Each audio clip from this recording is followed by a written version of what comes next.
E aí galera, como vocês estão? Eu me chamo Ana Paula Araújo, eu tô aqui pra falar com vocês hoje sobre um assunto um pouco polêmico, que é sobre mentalidade de vítima e mentalidade de servo. Há uns dias atrás eu tava conversando com uma amiga, a gente tava conversando sobre a questão de mulheres que passam por ciúmes doentios, passam por situações de muito controle por parte do parceiro, e violência, muitas vezes abuso e tudo mais. A gente sabe que isso é uma realidade. E a gente estava conversando sobre isso, né? E eu comecei a pensar depois, ela saiu.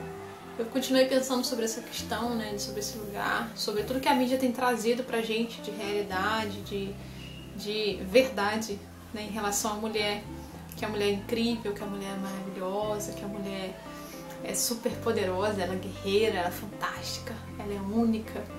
E a gente sabe que as pessoas são importantes, são especiais, né? Mas ninguém é melhor que ninguém, né, gente? E essa coisa de supervalorizar a mulher e desvalorizar extremamente o homem, isso é um problema. Porque se criou uma luta contra o homem, né? Então, assim, qual o problema, né, que a gente tem? O machismo. Por isso que a gente está na nossa sociedade, que as pessoas são machistas, os homens são machistas, e só oprimem, e só maltratam, e só traem, e agridem, e os homens são maus e tudo mais. E a gente foi criado num ambiente assim, geralmente com problemas entre os pais, e a gente assistia muito disso, né? Relacionamentos disfuncionais, e a gente observando isso, a gente aprendeu que relacionamento é isso, né? Essa guerra, essa diferença, que o homem é fraco, o homem não pensa direito, né? Eles são devagar pra caramba. Eles não sabem como, não fazem como a gente. Eles não sabem fazer tantas coisas como a gente sabe. A gente mulher, né? A mulher faz tudo, né? Isso é tão bom, esse lugar de exaltação, né? Esse trono, porque o trono é um lugar confortável, né, gente? Você imagina, né, um trono de filme. É um lugar confortável, é alto, você vê as pessoas de cima, né? Só que o homem não tem capacidade para sentar no trono, não tem capacidade para gerenciar nem a própria vida, muito menos a vida dos outros, né? Então, eu refletindo sobre isso, sobre essa posição que a sociedade traz para a mulher hoje, que ao mesmo tempo ela é autossuficiente, ela é incrível, ela é poderosa, mas ela também é vítima, porque ela foi maltratada, ela foi traída, né? Quem nunca foi maltratada, quem nunca passou por situações de humilhação, de tristeza, de traição, né? Isso é muito comum. Pensando sobre isso, né? Assim, gente, uma posição muito forte de vítima, né? Muito forte de opressor, de oprimida, de maltratada, de coitada. E mais tarde eu tava orando, né? E eu tava pensando, né, na oração, durante a oração. Deus me fez atentar numa situação. Deus me fez atentar para essa posição de servo que a gente tem nele, né? De dependente, de submisso, de obediente à vontade dele, de estar aberto ao que ele quer fazer, de estar na posição de quem, de estar sujeito à vontade de Deus, porque você pode pedir algo para ele não ser o melhor para você, então ele não vai te dar, pode não estar na hora certa, então ele não vai te dar, ele não é uma pessoa que está ali para satisfazer a sua vontade, ele está ali para te ajudar a fazer o que você precisa na sua vida, te dar direções, para te dar suporte para passar por esses processos que você precisa passar. Ele não vai te livrar, né? Ele não vai te livrar, não vai impedir que você entre muitas vezes na cova, mas ele vai te livrar na cova, como ele ajudou Daniel. Ele não impediu, ele podia falar, não, Daniel não vai entrar, porque é meu servo. Não, ele deixou, mas ele livrou Daniel lá, ele não livrou Daniel da ansiedade, da preocupação, né, da experiência, que deve ter sido chocante para ele.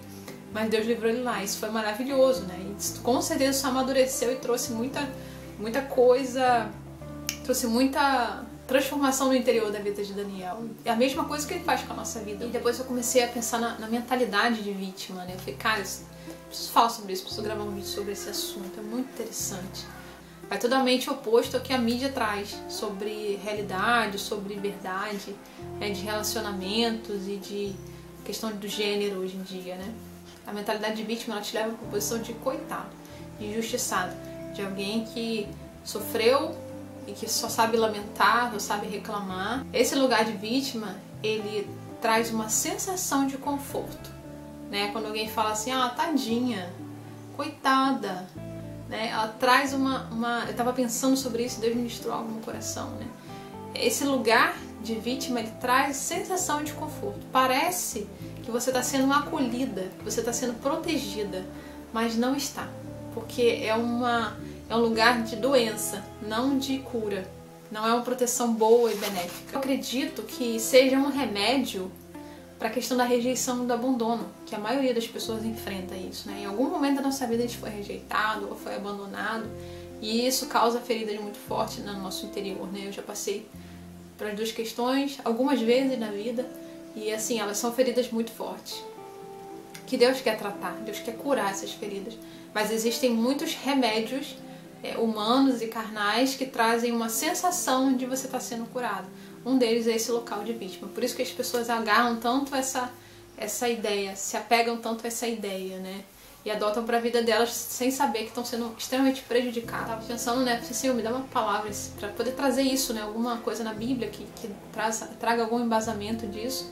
Com certeza existem várias, mas nesse dia eu estava lendo uma parte de Deuteronômio e isso chamou muito a minha atenção. E nesse momento o povo tinha acabado o seu trajeto no deserto, ele estava prestes a entrar na terra prometida, e Moisés estava prestes a falecer também. Então Deus dá algumas instruções para o povo, para Josué, nesse momento assim, de quase estar entrando na terra. Então o povo depois de toda aquela jornada, toda aquela coisa toda que aconteceu no deserto, ele está ali, e Moisés está trazendo algumas coisas que aconteceram, algumas coisas que eles precisam fazer lá quando chegarem. E está em Deuteronômio 1, 27 e 28, vou ler para vocês. Queixaram-se dentro de suas tendas e disseram: com certeza o Senhor nos odeia, por isso nos trouxe do Egito, a fim de nos entregar nas mãos dos amorreus para sermos exterminados. Para onde podemos ir? Nossos irmãos nos desanimaram com seu relatório. Eles disseram: os habitantes da terra são muito mais altos e poderosos que nós. Suas cidades são grandes, com muros que sobem até o céu. Vimos até os descendentes de Anak, que são gigantes, né? Então você vê que Moisés trazendo a memória deles, né, uma fala que eles tiveram lá no deserto. Depois de pouco tempo de caminhada, eles iam entrar na terra, depois de enviar os espias, né, e aqueles 10 desses espias, eles voltam com a notícia ruim, de que a terra era realmente boa, realmente rica e boa, bonita, só que tinham gigantes, tinham cidades fortificadas, as pessoas eram muito fortes, eles iam fracassar. E esse relatório desanimou o povo. E eles não estão errados exatamente, porque realmente esse relatório desanimou o povo. Fez com que todo o povo murmurasse e reclamasse diante de Deus, e eles não conquistaram a terra por causa disso. E Deus inclusive pune esses 10 espias depois, por causa dessa visão negativa, desse pessimismo que eles trouxeram para o povo. Mas você não é obrigado a acreditar na convicção das pessoas, não é obrigado a acreditar na opinião das pessoas. Você adota essa visão de vítima, se você tem esse sentimento dentro de você. As pessoas vêm a você com essa perspectiva e você adota, é porque isso já está dentro de você. Então eles disseram aqui para Moisés, né? Nossos irmãos nos desanimaram. Então assim, eles vinham murmurando já desde a saída, lá reclamando de tudo. Então veio um relatório ruim, aquilo só desencadeou um problema que já existia. Então aqui eles estão colocando a culpa, né, primeiro em Deus, que tirou do Egito, porque Deus é tão ruim que tirou do Egito para morrer ali no deserto. Então assim, olha a perspectiva. Segundo, foi o povo que disse que a cidade, que o local era muito ruim. Então por isso que a gente desanimou, a gente ficou sem saber para onde ir, desorientado. Então assim, a culpa não é de Deus se a sua vida está assim. A culpa não é das pessoas se você está na situação de vida. A gente passa por problemas, passa por situações difíceis, muitas coisas a gente não controla na nossa vida. E a gente sofre muitas vezes o dano de situações que a gente não tem domínio. Isso acontece realmente, não estou tentando anular ou negar uma realidade. Isso é verdade, isso aconteceu comigo. Então assim, não é isso. É o que você vai fazer com isso que te aconteceu, o que você vai fazer com esse abandono que você sofreu, o que você vai fazer com o abuso, ou a violência, ou agressão, ou seja lá o que for que você passou. O que você faz com isso? Eu não posso controlar o que as pessoas fazem comigo, mas eu posso controlar o que eu faço com isso. O que eu faço com o que as pessoas fazem comigo. Qual o efeito disso na minha vida? Eu vou deixar isso entrar no meu coração? Eu vou deixar isso contaminar a minha alma? Eu vou deixar que isso crie raízes e contamine a minha vida? A escolha é nossa. Você tem escolha. Você pode achar que não tem, mas você tem. Você pode escolher o caminho do perdão, você pode escolher o caminho, né, da compreensão, da restauração, muitas vezes, né? A escolha é sua, a escolha é minha. E voltando à questão, né, do questão do gênero, né, do homem e da mulher e tal, é que às vezes o comportamento do homem é agressivo, né? Porque eles têm mais força. O homem e a mulher são diferentes, né? A gente precisa ter isso muito claro. Homem e mulher são diferentes, né? Então comportamentos diferentes. O homem tem mais força física, a mulher tem capacidade em outras coisas, o homem tem outra, né? Não são coisas... A gente olha muito para o outro como ruim e diferente, e ele não tem o que eu tenho, e ele não é tão forte, ou não é tão capaz, ou não é tão inteligente como eu. Mas são diferenças, não que se distanciam, mas que se complementam, como uma peça do quebra-cabeça. Elas são totalmente diferentes umas das outras, mas elas se encaixam para formar um desenho. A mesma coisa são nas pessoas. As pessoas são diferentes, mas elas, né, essas diferenças, se a gente permitir, se a gente deixar Deus tratar e curar nossa alma, elas vão se conectar para gerar algo muito maior, para gerar uma rede muito maior de cooperação, de ação nessa terra. Então, assim, muitas vezes parece que o homem é pior porque ele é mais agressivo, né? É muito mais fácil um homem estuprar do que uma mulher, mas a mulher também estupra, né? É mais fácil um homem agredir uma mulher com violência física do que uma mulher agredir um homem. Mas a mulher também agride, a mulher também espanca, a mulher também abusa e viola da mesma forma. Só que isso não acontece com tanta frequência, ou pelo menos a gente não fica sabendo disso com tanta frequência. Então parece que o homem é mau e a mulher é boa, isso não é uma verdade. Então, diante disso tudo, existe a necessidade de uma mudança de mentalidade. Por quê? Porque a mídia e a cultura traz essa verdade pra gente, né? Essa briga de gêneros, esse aumento do preconceito. Se substitui a homofobia pela heterofobia. Se substitui o preconceito contra o ateu contra o preconceito contra o cristão. Então, assim, são vários, só são outras formas de preconceito, mas continua sendo preconceito, né? E são coisas danosas para a nossa vida. Então, a Bíblia fala dessa necessidade de mudança de mentalidade, né? Que Paulo fala em Romanos 12, 2, que é necessária uma mudança de mente, né? Eu achei uma tradução muito interessante, eu vou ler para vocês, de Romanos 12, 12, tá na NVT. Não imitem o comportamento e os costumes desse mundo, mas deixem que Deus os transforme por meio de uma mudança do seu modo de pensar, a fim de que experimentem a boa, agradável e perfeita vontade de Deus para vocês. É necessário que a gente não imite o comportamento desse mundo, que a gente não viva, porque o mundo está debaixo do príncipe desse mundo. Então ele vai ser governado e regido pela vontade dele. Então se a gente se coloca debaixo desses princípios, desses valores, a gente vai viver os valores do mundo e vai estar servindo ao príncipe desse século. Então que a gente venha rejeitar tudo isso, venha deixar Deus renovar a nossa mente através do Espírito Santo, através do poder dele na nossa vida, para que a gente viva a realidade do reino, que é muito, mas muito diferente do que a gente aprendeu, que a gente vive nessa terra, que a cultura, a televisão traz para nós. Isso é feito através da palavra de Deus, essa transformação e da comunhão com o Pai. Então, assim, onde a gente acha coisas sobre o reino, na palavra de Deus, né? Onde a gente conhece a Deus e a Jesus, através da comunhão, através da oração, né? Que é algo tão simples e que a gente negligencia tanto. Mas só assim a gente pode conhecer essa verdade diferente, né? Essa verdade que realmente é verdade, não mentira, não as miragens, não as deturpações e manipulações do mundo. A palavra fala em Romanos 3, 23, porque todos pecaram e destituídos estão da glória de Deus. Não fala que o homem só pecou, não fala só que a mulher pecou, todos pecaram, né? Adão e Eva no jardim, os dois pecaram, não foi só o homem ou só a mulher, os dois pecaram. A decadência do ser humano, da raça humana, está no ser humano, não está em ser homem, em ser mulher, em ser homossexual, em ser transexual, em ser criança, em ser idoso, em ser nazista, em ser comunista, ou feminista, ou fascista. Não está nessas coisas, está no coração do homem. E o homem está em todo lugar e tem preferências variadas, então vai estar em todo lugar essa maldade e o pecado.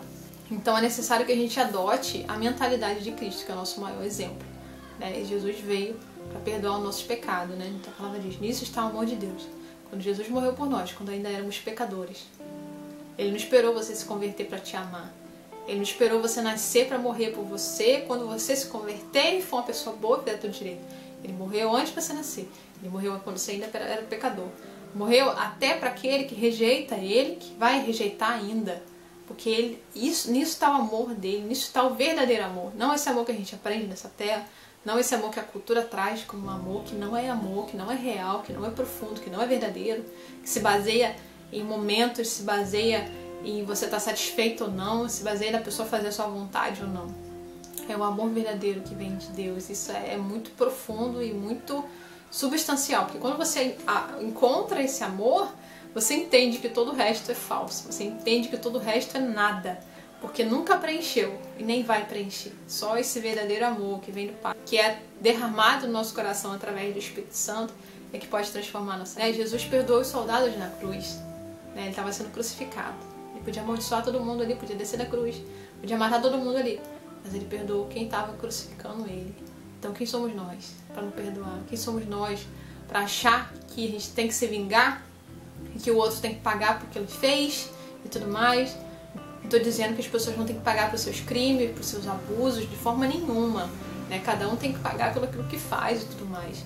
Mas existem formas de condenação que a gente cria e que não provém de Deus, Deus não se agrada disso. Eu já ouvi pessoas falando, uma mulher que foi traída, que o ex-marido dela tinha que sofrer. Ela estava vendo a vida dele muito boa e ela achava, não, eu tinha que sofrer um pouco pelo que ele fez comigo, pelo que eu passei, ele precisava sofrer por aquilo tudo. E eu olhei aquilo e fiquei, caraca, cara, isso não é algo só sobre a vida dela, isso tem a ver com a vida do ser humano nessa terra. Quando a gente é ferido, a gente quer devolver aquilo, a gente quer que a pessoa sofra na mesma medida que a gente sofreu, para que ela pague pelo aquilo. Mas não existe pagamento por essa dor, não existe nada que solucione. A pessoa pode morrer na sua frente e no fundo você nunca vai ficar satisfeita, porque aquela dor só pode ser curada pelo Senhor, só pode ser tratada, e a pessoa pode pagar por aquilo ou não, ela pode sofrer ou não, não importa, porque você vai ser tratado, você vai ser curado daquilo. E essa cura não depende do que acontece com o outro, porque é algo que tem a ver com você. É difícil, um pouco difícil explicar isso, mas é algo que tem a ver com o que você sentiu, com o que você tem carregado, e Deus pode curar isso. Não depende do outro, depende de você. Você e Deus, a sua comunhão com Ele, a sua liberdade de deixar Ele agir.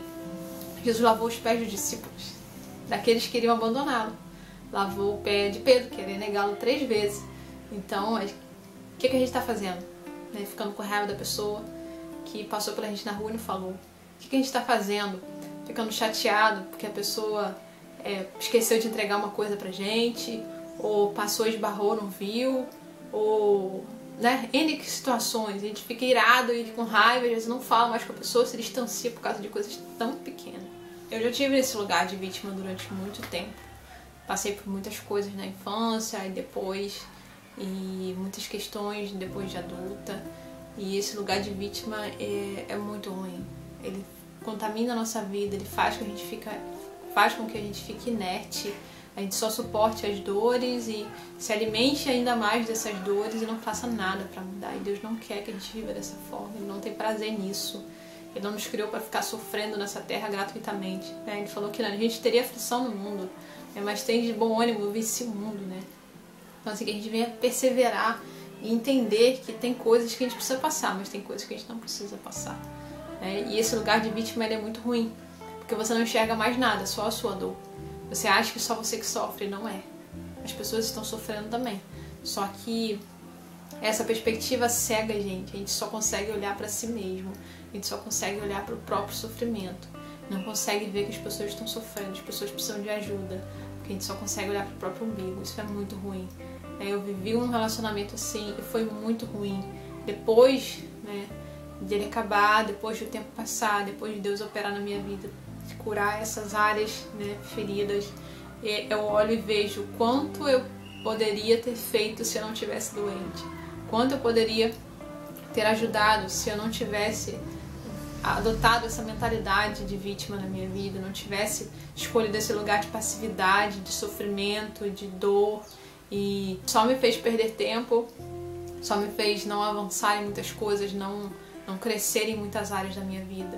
Então não vale a pena, isso só contamina a nossa vida e as pessoas que estão ao nosso redor, só faz com que a gente fique doente e que as pessoas ao nosso redor também fiquem doentes ou mais doentes ainda, porque a dor é algo também, da mesma forma que a alegria lá contagia, o sofrimento, a dor, a melancolia, as mágoas, a falta de perdão, ela também contagia, infelizmente. Então que a gente venha a ser curado e tratado, de venha para esse lugar em Deus de tratamento e de confiança no poder dele, de operar na nossa fraqueza, de operar na nossa dor, na nossa dificuldade, que ele vai operar, que ele vai curar, que ele vai tirar as ataduras, que ele vai limpar a ferida, que ele vai trazer remédio, ele vai estar operando no nosso interior, trazendo cura, trazendo saúde, trazendo vigor à nossa alma. Muitas vezes a nossa alma está doente, nosso coração está imerso em dor, em amargura. Isso só contamina a nossa alma e nosso corpo, porque eles estão conectados, não são algo separados. Então, assim, o que tem dentro da gente, no nosso coração, na nossa mente, isso vai contaminando, isso vai também operando no nosso corpo físico, Infelizmente ou felizmente, não sei. Mas é muito ruim. Então que você confie em Deus para operar e para curar, porque Ele tem poder para curar qualquer coisa, tratar qualquer coisa. Que você venha sair da inércia, você venha buscar de Deus a direção e a orientação pelos caminhos que você precisa seguir, pelas áreas que precisam ser tratadas e curadas. Que Deus venha a curar os seus olhos, assim como tem curado os meus olhos, para que possa enxergar o outro de forma diferente, para que possa entender que o outro também sofre, que o outro também luta, que o outro também se esforça. Pode não ser a medida com que você luta ou se esforça, mas é a medida dele. Cada um faz de uma forma, cada um tem uma medida de esforço. Às vezes a pessoa pode estar dando o máximo dela e está movendo 1 centímetro e você está pensando, só 1 centímetro? Como assim? Eu movo 1 metro por dia. Cada um tem uma medida, o seu máximo é 1 metro, então siga fazendo 1 metro. O outro é 1 centímetro, o outro é 5, o outro é 10, o outro é 10 metros. E aí? Pro de 10 metros você também não está fazendo nada. Então a gente não pode julgar o outro por isso, A gente não conhece o coração e a alma de ninguém, só Deus. Então Ele que tem poder, e só Ele que tem essa plenitude, e Ele não age assim. Ele poderia julgar, Ele poderia condenar a gente, porque merecer, todo mundo merece o inferno. Isso que a gente merece. Não tem esse negócio de hoje em dia tá muito alto. Você merece, você não merece isso. Sabe o que a gente merece, gente? A gente merece o inferno, isso que a gente merece. Nossa vida de pecado, nossa vida de miséria, de orgulho, de inveja, de vaidade, de mentira, de fofoca. Isso que a gente merece. Mas Deus é tão bom que nos perdoa quando a gente se arrepende, quando a gente chega diante dele para ser tratado, para ser curado. Ele nos enxerga através de Cristo, Ele nos vê renovados, restaurados, Ele nos vê nova criatura. Isso é maravilhoso. A gente não tem o direito de julgar e nem rotular ninguém pelo que é, pelo que aparenta ser. Que tiver trazer essa identidade de Deus para nós, essa identidade de quem Deus é. Que a gente venha a crer em quem Deus é, no poder dele de operar, que a gente venha a nos enxergar nele, a nossa identidade, que a gente realmente estar nele. Então a gente só encontra conectado com ele. Então que a gente venha buscar isso e receber essa direção e essa orientação que vem do céu para a nossa vida, para que a gente possa viver a boa, perfeita e agradável vontade de Deus. Um beijo para vocês, Deus abençoe, fiquem com Deus. Se gostou, compartilhe esse vídeo, deixa a sua curtida e Deus abençoe, gente. Um abraço e até a próxima.